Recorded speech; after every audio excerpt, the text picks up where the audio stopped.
A paz do Senhor, meus amados irmãos. Quero desejar para todos uma boa noite e quero compartilhar através desse áudio um pouco do estudo que foi relatado ontem em nossa comunidade, o CETEB, sobre o sofrimento do justo. O texto áureo fica no livro de Jó, capítulo 2, versículo 7 e o versículo 8, que diz: Então saiu Satanás da presença do Senhor e feriu a Jó de uma chaga maligna, desde a planta do pé até o alto da cabeça. E Jó, tomando um pedaço de telha para raspar com ele as feridas, assentou-se no meio da cinza. Amém? A fidelidade a Deus não é a garantia de que o crente não passará por aflições, dores e sofrimentos nesta vida. Podemos observar no livro de Atos, capítulo 28, e o versículo de número 16, que diz a seguinte expressão. Livro de Atos, capítulo de número 28, e o versículo 16, que diz assim: E logo que chegamos a Roma, o centurião entregou os presos ao general dos exércitos, mas Paulo se lhe permitiu morar por sua conta com o soldado que o guardava. No livro de 2 Coríntios, versículo de número 11, a gente observa um pouco sobre o sofrimento da vida de Paulo, em seu chamado, que diz assim: São hebreus, também eu. São israelita, também eu. São descendência de Abraão, também eu. São ministro de Cristo, falo como fora de mim, eu ainda mais. Em trabalho, muito mais. Em açoite, mais do que eles. Em prisões, muito mais. Em perigo de morte, muitas vezes. Recebi dos judeus 5 quarentenas de açoite, menos um. 3 vezes fui açoitado com varas. Uma vez fui apedrejado. 3 vezes sofri naufrágio. Uma noite e um dia passei no abismo. Paulo ele começa a relatar sobre a sua trajetória no Evangelho, as suas dificuldades, a sua dor, o seu sofrimento. O título dessa mensagem, como eu já disse, se encontra no livro de 2 Coríntios, nas suas cartas a 2 Coríntios, capítulo 11, versículo 16 diante, que fala sobre o sofrimento de Paulo por amor do Evangelho. Então Paulo ele deixa um respaldo sobre tudo que ele passou por amor do Evangelho, e não parando por aí. Na epístola dele aos Filipenses, capítulo de número 4 e o versículo de número 10 diante, ele diz assim, Ora, muito me regozijei no Senhor, por finalmente reviver a vossa lembrança de mim, pois já vos tinha lembrado, mas não tinha tido oportunidade. Não digo isto por necessidade, porque já aprendi a contentar-me com o que tenho. Sei estar abatido e sei também ter abundância. Em toda a maneira e em todas as coisas estou instruído, tanto a ter fartura como a ter fome, tanto a ter abundância como a padecer necessidade. No versículo de número 13, Paulo finaliza dizendo: Posso todas as coisas naquele que me fortalece.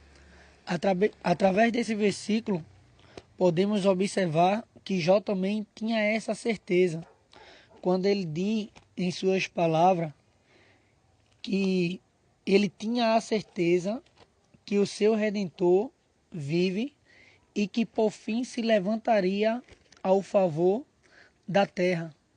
Jó ele sabia que Deus não tinha desamparado a ele. Jó ele tinha certeza que o socorro dele estava no Senhor. Como o salmista também ele falou no Salmo 121, ele disse: Elevo meus olhos para o monte, da onde virá o meu socorro? E ele finaliza dizendo: O meu socorro vem do Senhor, que criou o céu e a terra. Então a gente observa homens de Deus que sofreram por amor à palavra, pela sua crença, pela sua fé, pela verdadeira fé espiritual já vivida em todos os tempos. Tem uma pergunta que nos se faz: por que os crentes sofrem? São diversas as razões por que os crentes sofrem. Uma das razões é: o crente experimenta sofrimento como uma decorrência da queda de Adão e Eva. Quando o pecado entrou no mundo, entrou também a dor, a tristeza, o conflito e finalmente a morte sobre o ser humano. A gente vê em Gênesis 3, versículo 16 ao 19.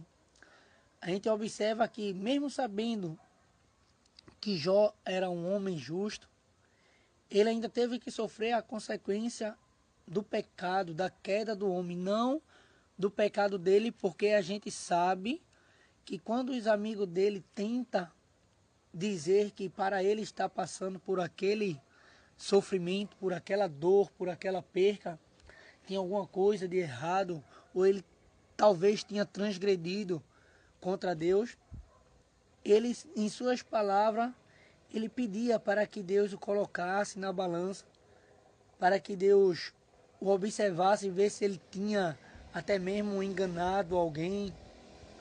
Jó, ele tinha certeza diante da sua fé em Deus que ele era justo.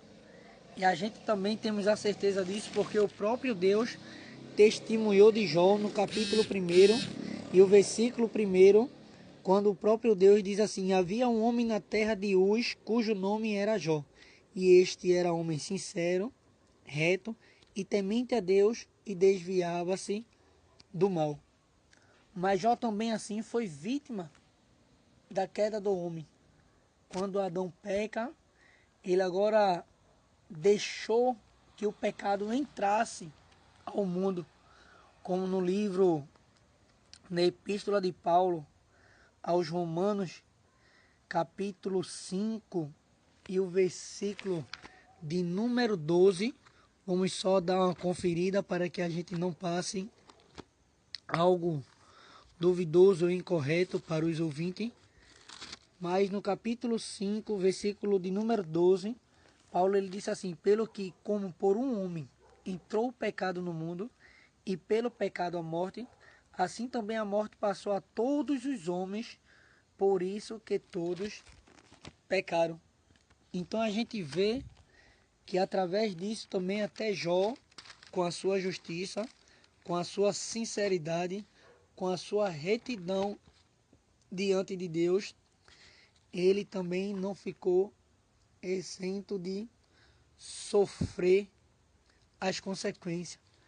Mas Deus permitiu que Jó sofresse isso, tendo a certeza que Jó era um homem que não o negaria, que Jó era um homem que suportaria as aflições. E Jesus ele quis nos orientar sobre isso.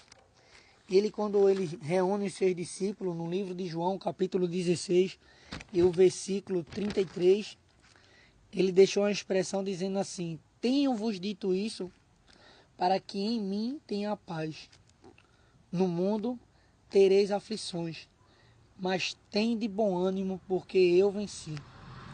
Então, Jesus ele deixou bem claro que ainda nós servindo a Ele, ainda nós praticando a justiça, a sinceridade, estava disposto, ou melhor falando, não estava isento de passar por sofrimento. O que Jesus estava querendo dizer que nessa vida nós enfrentaria também a cruz que ele enfrentou. Ou seja, de maneira nenhuma eu e você poderia operar prodígios e maravilhas maiores do que o dele sem sofrer, porque ele, sendo um homem justo, a Bíblia diz que ele ficou angustiado até a morte, um derivado da palavra sofrer, angústia. Então, vemos que o próprio Jesus, ele teve que passar por isso por causa do erro do primeiro homem lá, a queda do homem. Também Jesus, sendo santo, foi atingido, porque se ele não fosse entregue para morrer por nós, o que seria de mim e de você? Estariam passando por um sofrimento eterno. Mas depois do sofrimento de Jesus, ele nos fez herdeiro de uma vida eterna, ainda mais uma vida com abundância. Lá na Epístola de Paulo aos Romanos, capítulo 6, versículo 23, a Bíblia nos fala que o salário do pecado é a morte. Quando Deus disse para Adão, olha, da fruta que está no meio do jardim, dessa tu não comerás, porque se tu comer, tu morrerás. Então, a gente vê que a palavra-chave para pecado, ela inicia na desobediência. Deus determinou uma ordem a Adão e Adão não cumpriu e acabou transgredindo o mandamento do Senhor, melhor falando, ele acabou pecando por causa da sua concupiscência, o desejo de querer fazer a sua própria vontade, e assim entrou o pecado no mundo. Então, uma das questões porque o crente experimenta o sofrimento foi por causa da queda do homem. E a segunda questão, ou razão, melhor dizendo, porque os crentes sofrem, certos crentes sofrem pela mesma razão que os descrentes sofrem, isto é, consequência de seus próprios atos. A lei bíblica diz assim, tudo que o homem semear, isto também se fará. Está escrito na Epístola de Paulo aos Gálatas, capítulo 6 e o versículo 7. Ou seja, eu também posso atrair o sofrimento para a minha vida de acordo com o meu procedimento, como é que eu estou me comportando, o que é que eu estou plantando, para que mais na frente eu possa colher. Se eu plantar o mal, com certeza eu não vou colher o bem, porque eu colho aquilo que planto. Ou seja, Jesus falando, ele disse que não se pode colher abrolho de um pé de figos. Se planta figos, colhemos figos. Se plantamos abrolhos, temos que colher abrolhos. Amém, amados? Então veja a segunda razão porque o crente ele sofre.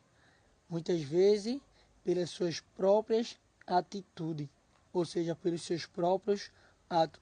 A terceira razão porque o crente sofre é que o crente também sofre pelo menos no seu espírito, por habitar no mundo pecaminoso e corrompido por toda parte no nosso redor, estão os efeitos do pecado. Sentimos aflição e angústia ao vermos o domínio da iniquidade. Um certo profeta, ele não entendia. Chegou um momento que ele perguntou a Deus como é que Deus poderia trazer uma nação mais ímpia do que a dele para castigar a dele. Ou seja, ele não estava se contentando com o sofrimento de Israel quando Nabucodonosor leva cativo o povo de Israel e logo depois o povo de Judá. Ele ficava sem entender. Foi o profeta Abacuque. Ele fez essa pergunta a Deus: como é que pode o Senhor permitir que uma nação mais ímpia do que a sua possa trazer juízo ao teu povo? Então, nesse tema, a gente vê dois atos. O segundo ponto, que os crentes sofrem por causa dos seus próprios atos, a gente vê o sofrimento do povo de Israel, porque eles buscaram isso. Deus disse: se ele quisesse andar em seus caminhos.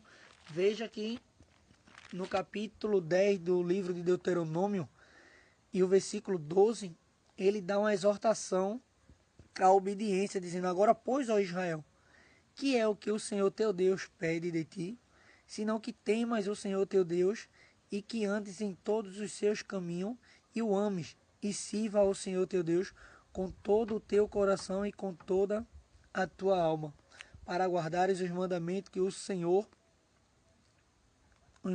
do Senhor e os seus estatutos que hoje te ordeno para o teu bem.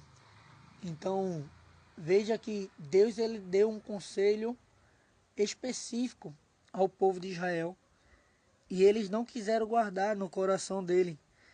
E por causa desse comportamento, outra pessoa sofreu, sendo justo, sendo reto, por causa do pecado se alastrando no meio do povo. Moisés sofria com a incredulidade do povo e pelo que o povo passava, porque quando o povo de Israel pecava, Deus ele trazia a punição à tona, ou seja, ele não deixava impune. O povo de Israel semeava o mal e Deus deixava colher aquilo que eles plantavam. Então vemos já 3 razões por que o crente ele sofre. Então sabemos e temos a certeza que o justo também ele sofre. Como Paulo sofreu depois de se converter, depois de praticar a justiça.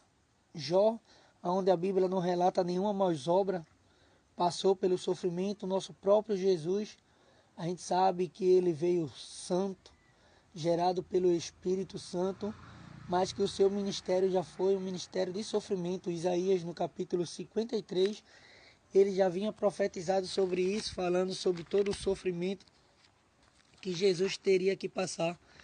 Eu vou finalizando este áudio com este capítulo 53, que vocês possam ter uma compreensão e um entendimento melhor, porque muitas vezes passamos por dificuldade, sentimos angústia, aflição, e queremos pensar que Deus não está conosco, ou se tem alguma coisa de errado conosco, mas o fato de nós ser crente não quer dizer que eu e você não possa passar por sofrimento. O fato de eu e você praticar a verdade não quer dizer que a gente venha ficar exento disso, porque o maior justo, ele passou pelo sofrimento. A partir do versículo 4 do capítulo 53 de Isaías, a gente vê uma mensagem dizendo assim: verdadeiramente ele tomou sobre si as nossas enfermidades e as nossas dores. Ou seja, ele sentiu dor, levou sobre si e nós o reputamos por aflito, ferido de Deus e oprimido. Mas ele foi ferido pelas nossas transgressões, versículo 5, e moído pelas nossas iniquidades. O castigo que nos traz a paz estava sobre ele, e pelas suas pisaduras fomos sarados. Todos nós andamos desgarrados como ovelha, cada um se desviava pelo seu caminho, mas o Senhor fez cair sobre ele a iniquidade de nós todos. Ele foi oprimido, mas não abriu a boca. Como um cordeiro foi levado ao matadouro, e como a ovelha muda perante os seus tosquiadores, ele não abriu a boca. Amém, amados irmãos? Só mais um conselho da parte de Deus para mim e para você, que estamos refletindo nesta mensagem, na epístola de Pedro, do apóstolo Pedro, capítulo de número 4, e o versículo de número, vamos ler, versículo de número 12 diante, ele diz assim, ó: amados, não os estranhei a ardente prova que vem sobre vós, para vos tentar, como se coisas estranhas vos acontecessem. Mas alegrai-vos no fato de ser participante das aflições, ou seja, do sofrimento de Cristo, para que também na revelação da sua glória vos regozijeis.